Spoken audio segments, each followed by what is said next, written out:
Close ചെയ്തിട്ടുണ്ട്. ഇതിൽ നിന്ന് ചില പാഠങ്ങൾ ഞാൻ പറയുന്ന പിണറായിസം കേരളത്തിലെ കാസർഗോഡ് തൊട്ട് കന്യാകുമാരി വരെ നിൽക്കുകയാണ്. മലയോര വിഷയം 63 മണ്ഡലങ്ങളിൽ അതിസജീവമാണ്. 489 പഞ്ചായത്ത്.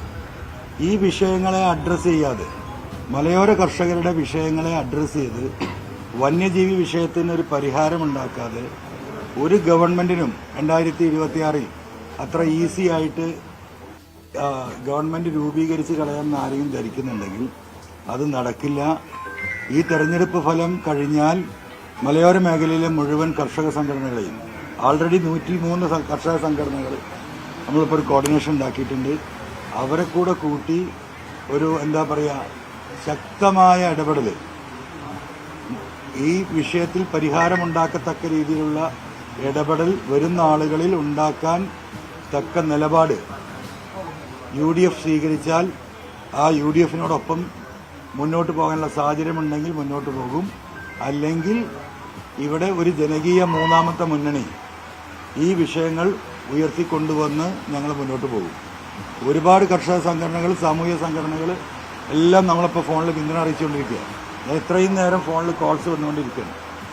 അപ്പോൾ കണ്ണടച്ച് ഇരുട്ടാക്കുന്നതിന് പകരം കണ്ണ് തുറന്ന് കാണാൻ UDF നേതൃത്വം തയ്യാറായാൽ അത് എല്ലാവർക്കും നല്ലതായിരിക്കുമെന്ന് മാത്രമാണ് വളരെ വിനീതമായിട്ട് നേതൃത്വത്തെ ബോധ്യപ്പെടുത്താനുള്ളത്.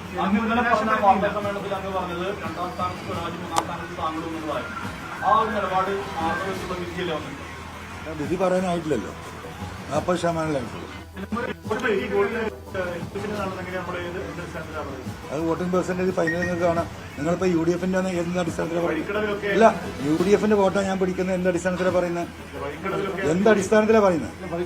നിങ്ങളിപ്പോ ചോദിച്ചു LDFന്റെ വോട്ടാണ് ഞാൻ പിടിക്കുന്നത് എന്ന് ഞാൻ പറഞ്ഞപ്പോൾ നിങ്ങൾ ചോദിച്ചു, നിങ്ങൾ പറഞ്ഞുകൊണ്ടിരിക്കുക UDFന്റെ വോട്ടാണ് പിടിക്കുന്നത്. എന്തിന്റെ അടിസ്ഥാനം? അല്ല, അത് നമുക്ക് പറയാനായിട്ടില്ല. ഫൈനൽ വരട്ടെ, ഫൈനൽ വരുമ്പോൾ നമുക്ക് പറയാം.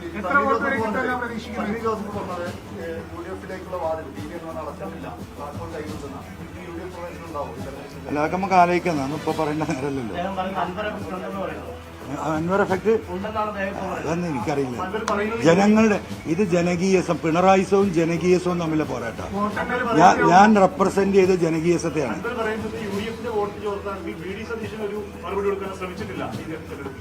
VD സതീശന്റെ എന്ത് ഘടകം? ഞാനെന്താ പറഞ്ഞത്? ഒരു കുടിയേറ്റ കർഷകൻ UDFന്റെ സ്ഥാനാർത്ഥിയായി വരികയാണെങ്കിൽ 30,000-ൽ കുറയാത്ത വോട്ടിന് അവിടെ ജയിപ്പിച്ചു കൊടുക്കാം. പിണറായിസത്തിന്റെ അവസാനത്തെ